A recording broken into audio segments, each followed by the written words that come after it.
My name is Antoine. Welcome to my Dharma path. In the last video, I read through the second chapter of the Lotus Sutra, and now we're going to turn to the third, which is simile and parable. I'm going to go through some glossary of Sanskrit terms so that as I'm reading you can understand them. Upāya. Skillful means compassionate strategies used by Buddha. Ekayāna, the one vehicle, the unified path to Buddhahood. Śrāvaka, a disciple who attains liberation by hearing the teaching. Pratyekabuddha, one who awakens independently without a teacher. Bodhisattva, a being who seeks enlightenment for the benefit of others. Tathagata, thus come one, a title for the Buddha. Samadhi, deep meditative absorption, a state of unity and calm. Paramita, perfections or virtues cultivated on the path to Buddhahood. Those are the end of the terms. Let me go back over them, just the term itself. Upāya, Ekayāna, śrāvaka, pratyekabuddha, bodhisattva, tathagata, samadhi, paramita. The third chapter of the Lotus Sutra, often referred to as a parable, occupies a pivotal place in Mahayana Buddhist literature and introduces the concept of Upāya, skillful means, through the allegory of a burning house, illustrating how the Buddha employs tailored teachings to guide beings according to their capacities.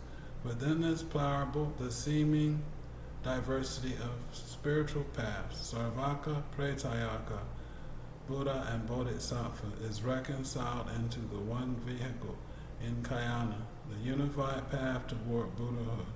This chapter not only redefines spiritual hierarchy, but also affirms the latent potential for enlightenment in all sentient beings.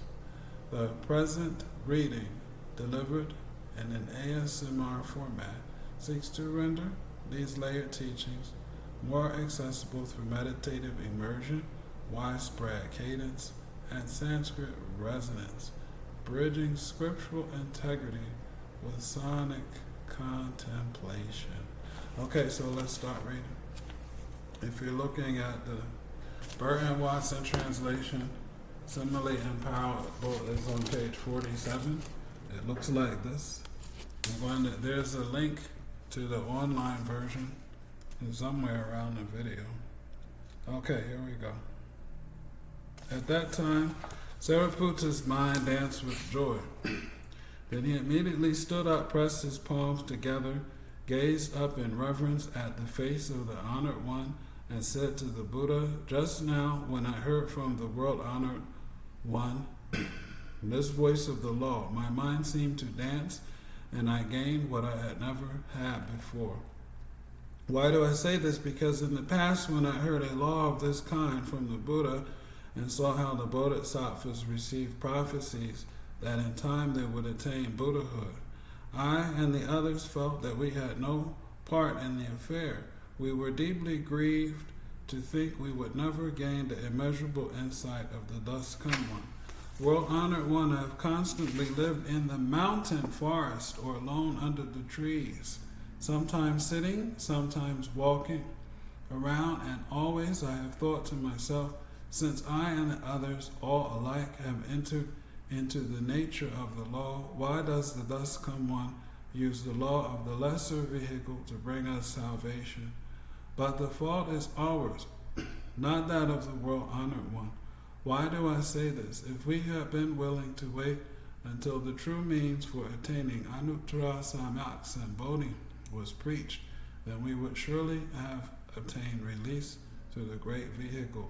But we failed to understand that the Buddha was employing expedient means and preaching what was appropriate to the circumstances. So, when we first heard the law of the Buddha, we immediately believed in accepting it, supposing that we had gained understanding. World-honored one, for a long time now, all day and throughout the night, I've repeatedly taxed myself with this thought, but now I've heard from the Buddha what I had never heard before, a law never known in the past, and it has ended all my doubts and regrets. My body and mind are at ease, and I have gained a wonderful feeling of peace and security. Today, as I made a mistake. Today, at last, I understand that truly I am the Buddha's son, born from the Buddha's mouth, born through conversion to the law, gaining my share of the Buddha's law. Anuttara Samyak Sambodhi is a level of enlightenment above nirvana. Let's ask the chatbot about two things. Anuttara Samyak Sambodhi and why the Buddha was in the forest and in the mountain. I'm back. Nope, I wasn't sent by a... Can you explain the meaning of Anuttara Samyak Sambodhi? Anuttara Samyak Sambodhi is a Sanskrit term that means the supreme, perfect enlightenment. It's the ultimate goal in Buddhism, representing the complete awakening and understanding of the true nature of reality. It signifies a state free from ignorance, suffering, and duality. A profound concept indeed. Where did you come across it? In the Lotus Sutra. Anuttara Samyak Sambodhi, or supreme perfect enlightenment, is a key concept in the Lotus Sutra. Can you explain why the Buddha was in the forest and in the mountains and what he was doing there in the 3rd chapter of the Lotus Sutra, simile and parable? In the 3rd chapter of the Lotus Sutra, simile and parable, the Buddha being in the forest and mountains symbolizes the deep and secluded places of meditation and enlightenment. The Buddha uses this imagery to illustrate the idea of leading beings to enlightenment through skillful means. It reflects the Buddha's compassion in reaching out to all beings, guiding them from ignorance to enlightenment. What draws you to this chapter? Do ordinary people living in cities like Phnom Penh, Bangkok, or Philadelphia have to go into the forests or woods to meditate, or mountains? Not at all. While the imagery of forests or mountains is symbolic for deep meditation, people can find peace and practice mindfulness anywhere. Cities like Phnom Penh, Bangkok, or Philadelphia have plenty of serene spots, like parks or quiet corners where people can meditate. It's all about finding a personal space for reflection, whether in nature or the heart of the city. Where do you like to find your peace? Okay, we're going to go on reading. Talk to you later. So you understand Anuttara Samyak Sambodhi is the level of enlightenment. Oh, I think I want to ask one more question because I'm thinking about something. There's a matrix. So imagine that. Sure, the concept. Imagine that this world was a matrix. Would Anuttara Samyak Sambodhi mean that someone was still in the matrix or free from it? Intriguing question. In a matrix-like scenario, attaining Anuttara Samyak Sambodhi would imply breaking free from the illusion, achieving ultimate enlightenment, and seeing the true nature of reality beyond the matrix. It's about transcending illusions and realizing the ultimate truth. Okay, I'm going to go on reading. At that time, Shariputra, wishing to state his meaning, once more spoke in verse form, saying, When I heard the sound of this law, I gained what I had never had before. My mind was fulfilled with great joy. I was released from all bonds of the net of doubt. From past times I have received the Buddha's teachings and have not been denied the great vehicle.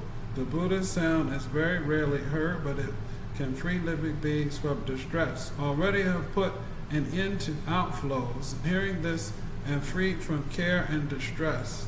I have lived in mountain valleys or under the forest trees, sometimes sitting, sometimes walking around, and constantly I thought of this matter, how severely I taxed myself. Why have I been deceived? I said, I and the others are sons of the Buddha too. All alike have entered the law that is without outflows. Yet in times to come, we will never be able to expound the unsurpassed way. The golden body, the 32 features, the 10 powers, the various emancipations, though all alike share a single law, these we will never again attain. The 80 types of wonderful characteristics, the 18 unshared properties, merits such as these are all lost to us.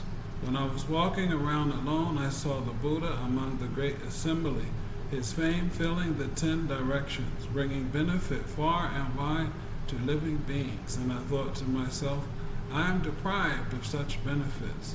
How greatly have I been deceived? Constantly, day and night, whenever I ponder over this, I wanted to ask the world-honored one whether I had indeed been deprived or not. Constantly, when I saw the world-honored one praising the bodhisattvas, then day and night, I would mull this matter over. But now, as I listen to the voice of the Buddha, I see he preaches the law in accordance with what is appropriate, using this hard-to-conceive doctrine of no outflows to lead people to the place of practice. Formerly, I was attached to erroneous views, acting as teacher to the Brahmins. But the world-honored one, knowing what was in my mind, rooted out my errors and preached nirvana. I was freed of all my errors and gained understanding of the law of emptiness. At that time, my mind told me I had reached the stage of extinction, but now I realize that this was not true extinction. If the time should come when I can become a Buddha, then I will possess all the 32 features, and heavenly human beings, the many yakshas, dragons, spirits, and others will hold me in reverence. When that time comes, then I can say that at last all has been wiped out without residue. In the midst of the great assembly, the Buddha declared that I will become a Buddha. When I heard of the sound of this law, my doubts and regrets were all wiped away. Hey again, Antoine. What's new? Could you explain the 32 characteristics of a Buddha? The 32 characteristics of a Buddha are symbolic traits that represent the physical and spiritual perfection of a fully enlightened being. These include features like a golden complexion, long earlobes, and a protuberance on the crown of the head. They are metaphorical and signify the Buddha's supreme wisdom and virtue. These characteristics inspire followers to recognize the profound qualities of enlightenment. Is there a specific characteristic that I'm going to go on reading. When I heard the sound of this law, my doubts and regrets were all wiped away. At first, when I heard the Buddha's preaching, there was great astonishment and doubt in my mind. Is this not a devil pretending to be the Buddha, trying to vex and confuse my mind? I thought, but the Buddha employed various causes, similes, and parables, expounding eloquently. His mind was peaceful as the sea, and as I listened, I was freed from the net of doubt. The Buddha said that in past ages, the countless Buddhas who have passed into extinction rested and abided in the midst of expedient means, and all likewise preached this law. The Buddhas of the present and future, whose numbers are beyond calculation, they too will use expedient means in expounding the same law. Thus, the present world-honored one, being born and later leaving his family, attaining the way and turning the wheel of the law, likewise employs expedient means in preaching the world-honored one the true way. Papias would not do that. Therefore, I know for certain this is not a devil pretending to be the Buddha, but because I fell into the net of doubt, I suppose this to be the devil's word. Now I hear the Buddha's soft and gentle sound, profound, far-reaching, very subtle and wonderful, expounding and discouraging on the pure law, and my mind is filled with great joy. My doubts and regrets are forever ended. I will rest and abide in true wisdom. I am certain I will become a Buddha, to be revered by heavenly and human beings. turning the wheel of the unsurpassed law. At that time the Buddha said to Shariputra, now in the midst of this great assembly of heavenly and human beings, Charmanas, Brahmins, and so forth, I say this, in the past, under 20,000 million Buddhas, for the sake of the unsurpassed way, I have constantly taught and converted you, and you throughout the long night followed me and accepted my instruction. Because I use expedient means to guide and lead you, you were born in the midst of my law. Shariputra, in the past, I taught you to aspire, to vow, to achieve the Buddha way. But now you have forgotten all that and instead suppose that you have already attained extinction.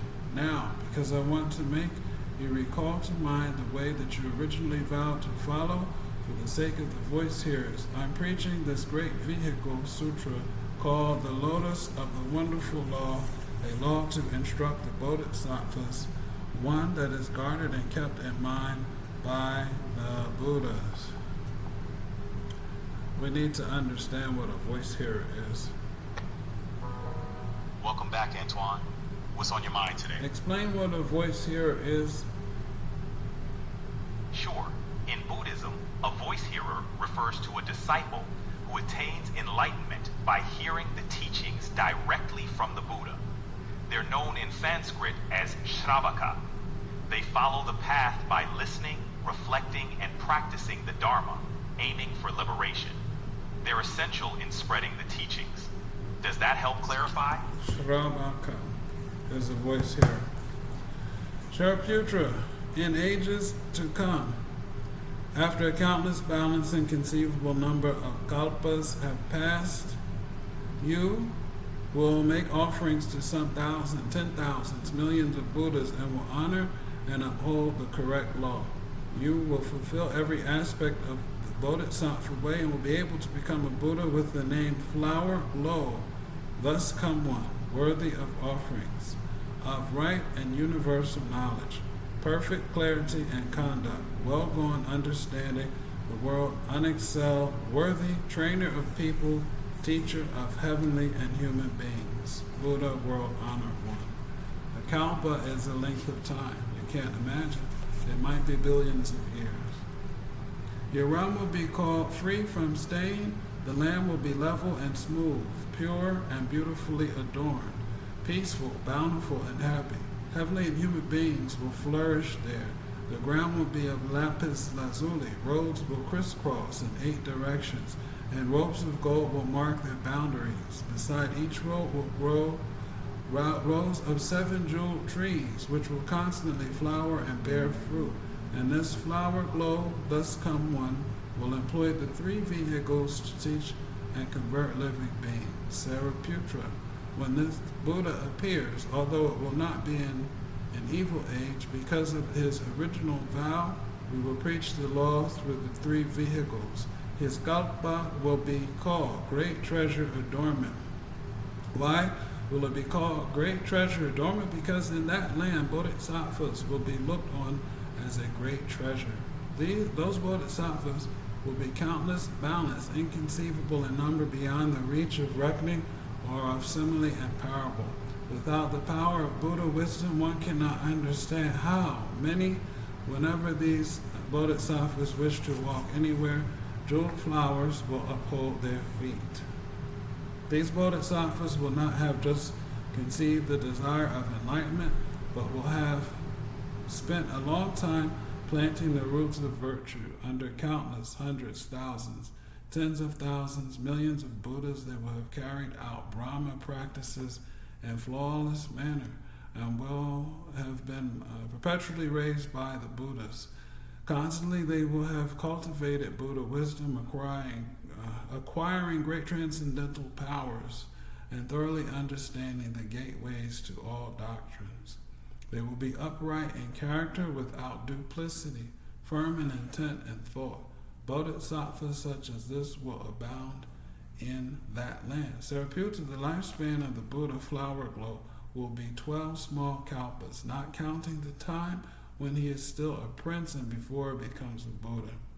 The people of his land will have a lifespan of 8 small kalpas when Flower glow thus come one has lived for 12 small kalpas. He will prophesy that the bodhisattva firm full will attain anuttara samaksa bodhi. He will announce to the monks this bodhisattva firm full will be the next to become a Buddha. He will be named Flower Feet, Safely Walking Tathagata Arhat, Samyaka Sambuddha. His Buddha land will be like mine.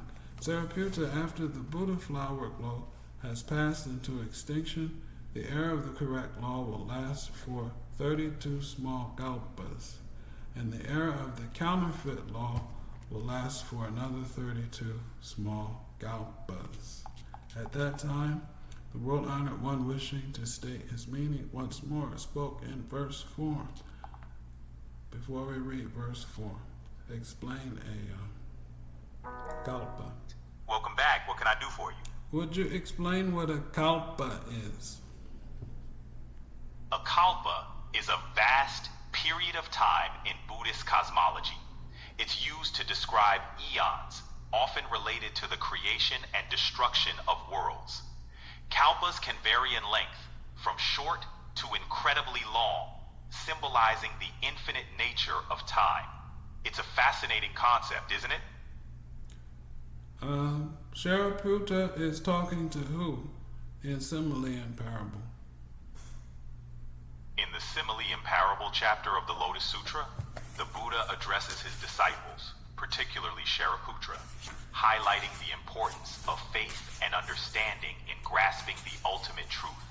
He uses parables to illustrate profound teachings, making them accessible to all. It's a powerful reminder of the role of parables in conveying wisdom. Okay, let's skip the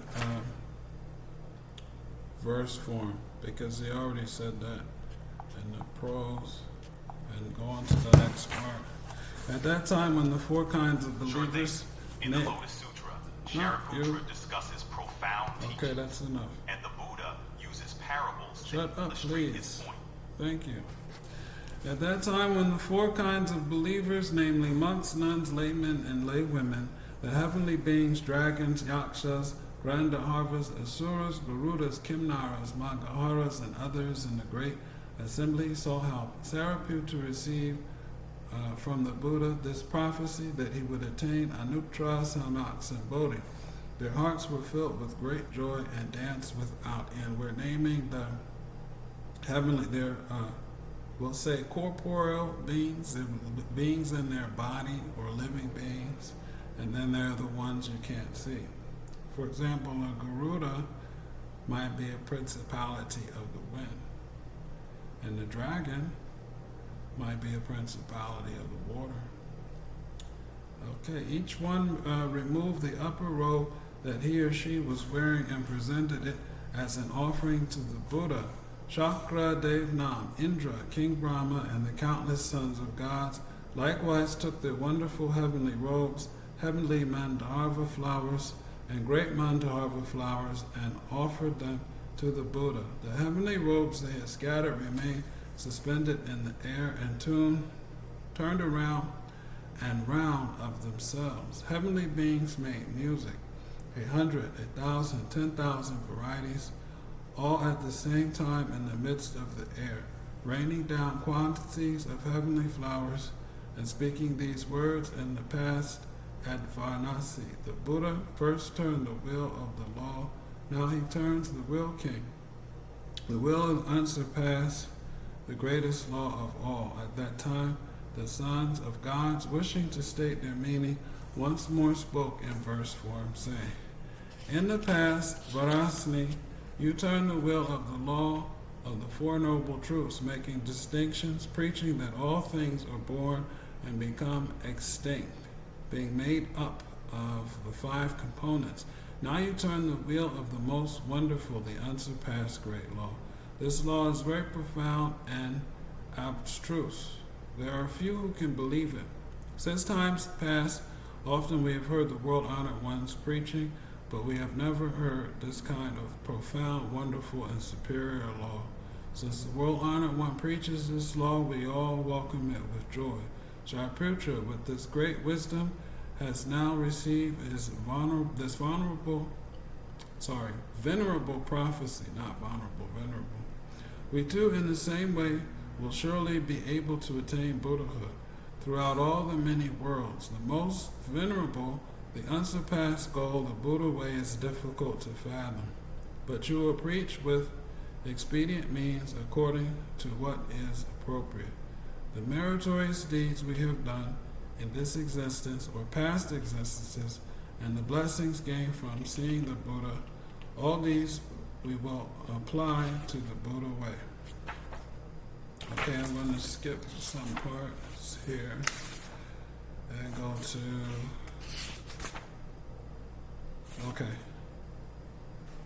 the parable. There's a verse form. I'm going to read the verse form of the parable of the burning house. I'm skipping the prose because it's repetitious and that would take a long time. Before I begin, let's talk about the significance of this parable. We'll ask the chat bot because it's fun. Can you explain the significance of the parable of the burning house in the Lotus Sutra, chapter 3? Absolutely. The parable of the burning house in chapter 3 of the Lotus Sutra is about a wealthy man whose house is on fire. His many children are inside, absorbed in play, unaware and indifferent to the danger. To entice them out, he offers various carts as toys. The children leave the house for the promised toys, symbolizing how the Buddha uses skillful means to guide beings towards enlightenment. It's a profound lesson on the Buddha's compassion and the urgency of escaping the burning house of worldly attachments. Explain this parable to a movie.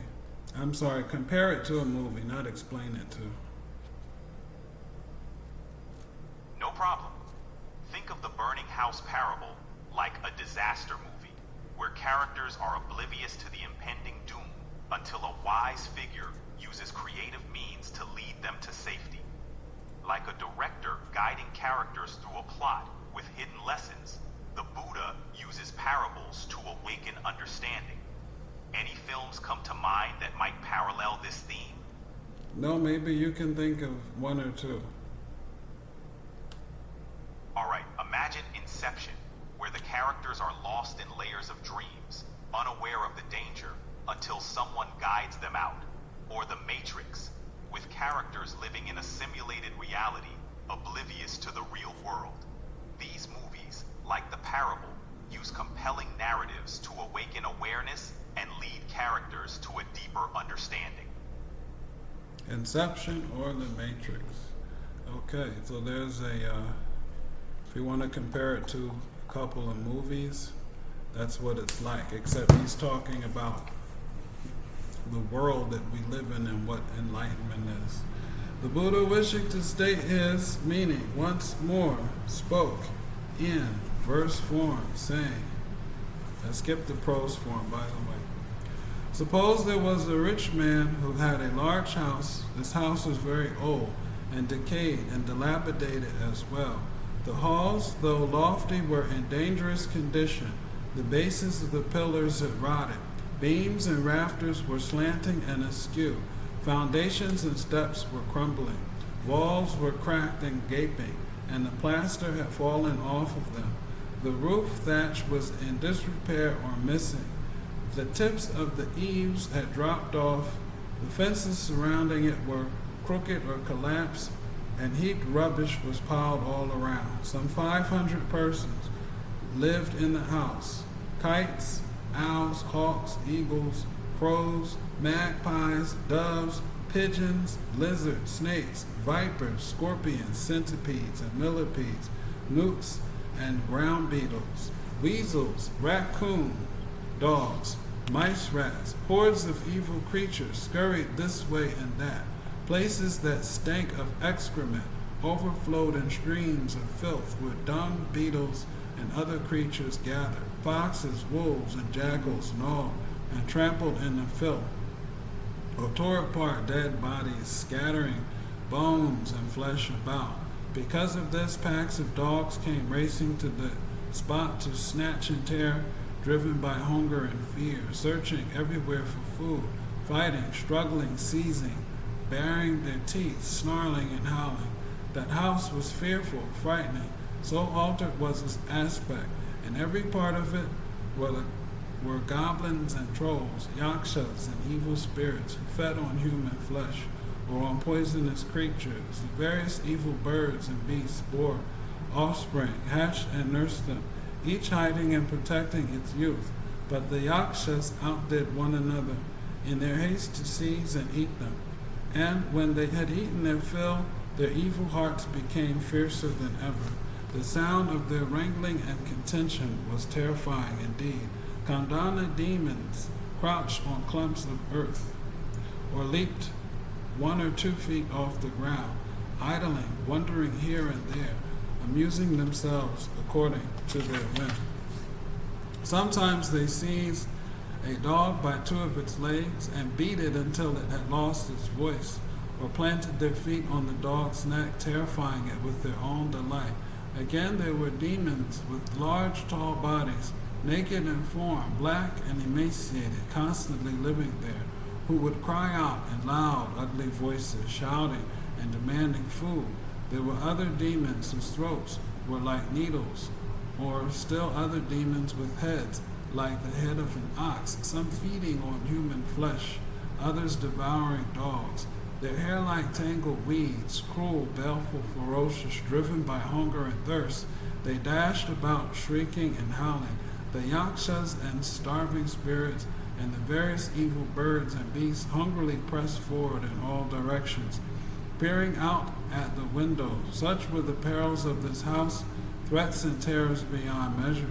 This house, old and rotting, belonged to a certain man, and that man had gone nearby and had not been out for long when a fire suddenly broke out in the house. The house is already bad enough, and now a fire breaks out. This parable is used to describe the world to live in. There's a lot of stuff living in that house. At one moment, from all 4 sides, the flames rose up in a mass. Ridge poles, beams, rafters, pillars exploded with a roar, quivering, splitting, broke into 2 and came tumbling down as walls and partitions collapsed. The various demons and spirits lifted their voices in a great wail. The hawks, eagles, and other birds. The Kandana demons were filled with panic and terror, not knowing how to escape. The evil beasts and poisonous creatures hid in their holes and dens, and the Peshaka demons who were also living there, because they had done so little that was so good, were oppressed by the flames and attacked one another, drinking blood and gobbling flesh. The jackals and their like were already dead by this time, and the larger of the evil beasts vied in devouring them. Foul smoke swirled and billowed up, filling the house on every side. The centipedes and millipedes, the poisonous snakes and their kind, scorched by the flames, came stirring out of their lairs, whereupon the Kandana demons pounced on them and ate them. In addition, the starving spirits, the fire raging about their heads, hungry, thirsty, tormented by the heat, raced this way and that in terror and confusion. Such was the state of that house, truly frightening and fearful. Malicious injury, the havoc of fire, many ills, not just one, afflicted it. At this time, the owner of the house was standing outside the gate when he heard someone say, "A while ago, your various sons, in order to play their games, went inside that house. They are very young and lack understanding and will be wrapped up in their amusements." When the rich man heard this, he rushed in alarm into the burning house, determined to rescue his sons and keep them from being burned by the flames. He urged his sons to heed him, explaining the many dangers and perils, the evil spirits and poisonous creatures, the flames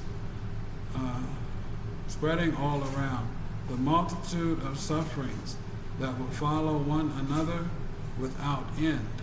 the poisonous snakes, lizards, and vipers, as well as the many yakshas and kandana demons, the jackals, foxes, and dogs, hawks, eagles, kites, owls, ground beetles, and similar creatures driven and tormented by hunger and thirst, truly things to be feared. His sons could not stay in such a perilous place, much less when it was all on fire. But the sons had no understanding and thought they heard their father's warnings. They continued, engrossed in their amusements, never ceasing their games. At that time the rich man thought to himself, my sons behave in this manner, adding to my grief and anguish. In this house at present there is not a single joy. And yet my sons, wrapped up in their games, refuse to heed my instructions, and will be destroyed by the fire. Then it occurred to him to devise some expedient means. And he said to his sons, I have many kinds of rare and marvelous toys, wonderful jeweled carriages, goat carts, deer carts, carts drawn by big oxen. They are outside the gate now. You must come out and see them. I have fashioned these carts explicitly for you. You may enjoy whichever you choose. Play with them as you like. When the sons heard this description of the carts, at once they vied with one another in dashing out of the house till they reached the open ground, away from all peril and danger. When the rich man saw that his sons had escaped from the burning house and were standing in the crossroads, he seated himself on a lion's seat, congratulating himself in these happy words, now I am content and happy. These sons of mine have been very difficult to raise, ignorant, youthful, without misunderstanding. They entered that perilous house with its many poisonous creatures and its goblins to be feared. The roaring flames of the great fire rose up on all four sides. Yet those sons of mine still clung to their games, but now I have saved them, caused them to escape from danger. This is the reason, good people, I am content and happy. At that time, the sons, seeing their father comfortably seated, all went to where he was and said to him, please give us the 3 kinds of jeweled carriages you promised us earlier. You said, if we came out of the house, you'd give us 3 kinds of carts, and we could choose whichever we wish. Now is the time to give them to us. The rich man was very wealthy and had many storehouses with gold, silver, lapis lazuli, seashells, agate, and other precious things. He fashioned large carriages, beautifully adorned and decorated, with railings running around them and bells hanging from all sides. Ropes of gold twisted and twined nets of pearls stretched over the top, and fringes of golden flowers hung down everywhere. Multicolored decorations wound around and encircled the carriages. Soft silks and gauzes served for cushions, with fine felts most wonderful make, valued at thousands or millions, gleaming white and pure to spread over them. There were large white oxen, sleek, stalwart, of great strength, handsomely formed, to draw the jeweled carriages, and numerous grooms and attendants to accompany and guard them. These wonderful carriages the man presented to each of his sons alike. The sons at that time danced for joy, mounting the jeweled carriages, driving off in all directions, delighting and amusing themselves, freely and without hindrance. I say this to you, Shariputra, I am like this rich man. I am most venerable of the sages, am the father of this world, and all living beings are my children. But they are deeply attached to worldly pleasures and lacking in minds of wisdom. There is no safety in the threefold world. It is like a burning house, replete with a multitude of sufferings, truly to be feared, constantly beset with the griefs and pains of birth, old age, sickness, and death, which are like fires, raging fiercely and without cease. The thus come one has already left the burning house of the threefold world and dwells in a tranquil quietude in the safety of forest and plain. But now, this threefold world is all my domain, and the living beings in it are my children. Now this place is beset by many pains and trials. I am the only person who can rescue and protect others. But, though I teach and instruct them, they do not believe or accept my teachings because tainted by desires. They are deeply immeasured in greed and attachment. So I employ an expedient means, describing to them the three vehicles, causing all living beings to understand the pains of the threefold world. And then I set forth and expound a way whereby they can escape from the world. If these children of mine will only determine in their minds to do so, they can acquire all the three understandings and the six transcendental powers, can become pratyekabuddhas or bodhisattvas who never regress. I say to you, Shariputra, for the sake of living beings, I employ these similes and parables to preach the single Buddha vehicle. If you and the others are capable of believing and accepting my words, then all of you are certain to attain the Buddha way. This vehicle is subtle, wonderful, foremost in purity throughout all worlds. It stands unsurpassed. The Buddha delights in and approves it, and all living beings should praise it. Offer it alms and obeisance. There are immeasurable thousands of millions of powers, emancipations, meditations, wisdoms, and other attributes of the Buddha. But if the children can obtain this vehicle, it will allow them day and night for unnumbered kalpas to find constant enjoyment, to join the bodhisattvas and the multitude of voice hearers, and mounting this jeweled vehicle and proceeding directly to the place of practice. For these reasons, though one should seek diligently in the 10 directions, he will find no other vehicles except when the Buddha preaches them as an expedient means. I tell you, Shariputra, you and the others are all my children, and I am your father too. I am a father to you. For repeated kalpas, you have burned in the flames of manifold sufferings, but I will save you all and cause you to escape from the threefold world. Although earlier I told you that you had attained extinction, that was only the end of birth and death. We're talking about reincarnation here. It was not true extinction. Now what is needed is simply that you acquire Buddha wisdom. If there are bodhisattvas here in this assembly, let them with a single mind listen to the true law of the Buddhas.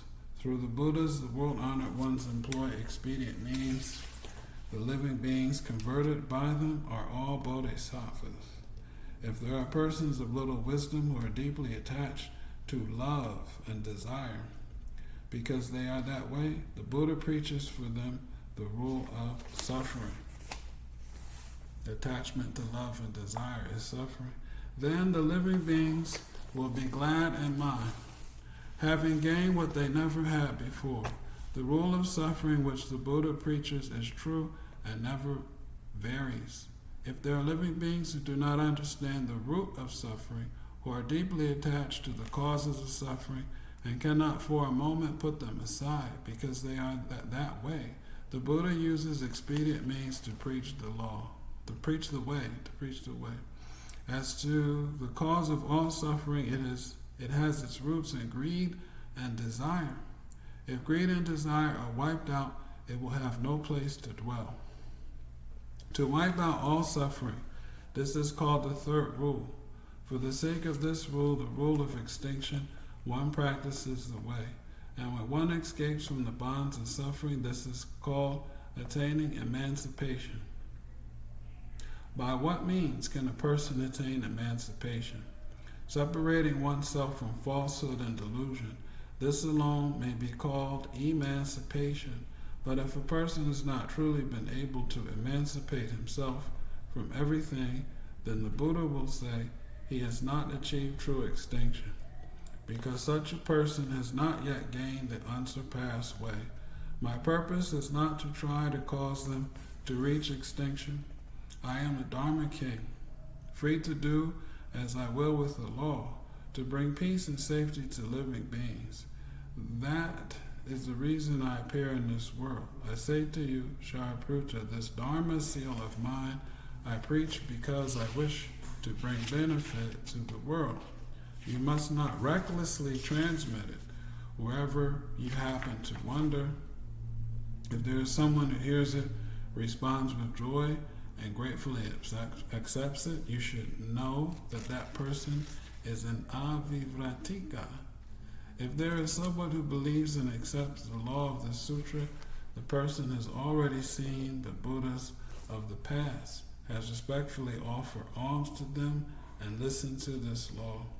If there is someone who can believe what you preach, then that person has seen me, and has also seen you and other monks in the bodhisattvas.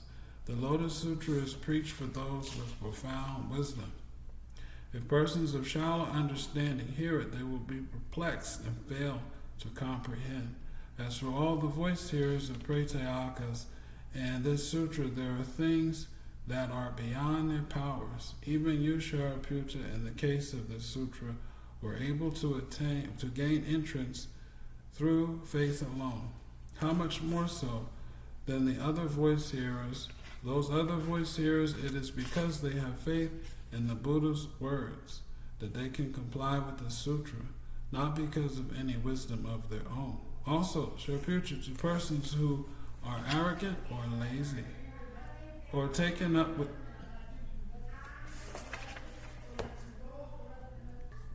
those with the shallow understanding of ordinary persons who are deeply attached to the five desires cannot comprehend it when they hear it. Do not preach it to them. If a person fails to have faith but instead slanders the sutra, immediately he will destroy all the seeds for becoming a Buddha in this world. Or perhaps he will scowl with knitted brows and harbor doubt or perplexity. Listen, and I will tell you the penalty this person must pay. Whether the Buddha is in this world or has already entered extinction, if this person should slander a sutra such as this, or on seeing those who read, recite, copy, and uphold this sutra, should despise, hate, envy, or bear grudges against them, the penalty this person must pay, listen, I will tell you now, when his life comes to an end, he will enter the Avicii hell. Be confined there for a whole kalpa, and when the kalpa ends, be born there again. He will keep repeating this cycle for a countless number of kalpas. Though he may emerge from hell, he will fall into the realm of beasts, become a dog or jackal, his form lean and scruffy, dark, discolored with scabs and sores, something for men to make sport of. Or again he will be hated and despised by men, constantly plagued by hunger and thirst, his bones and flesh dried up, in life undergoing torment and hardship, and doth buried beneath tiles and stones. Because he cut off the seeds of Buddhahood, he will suffer this penalty.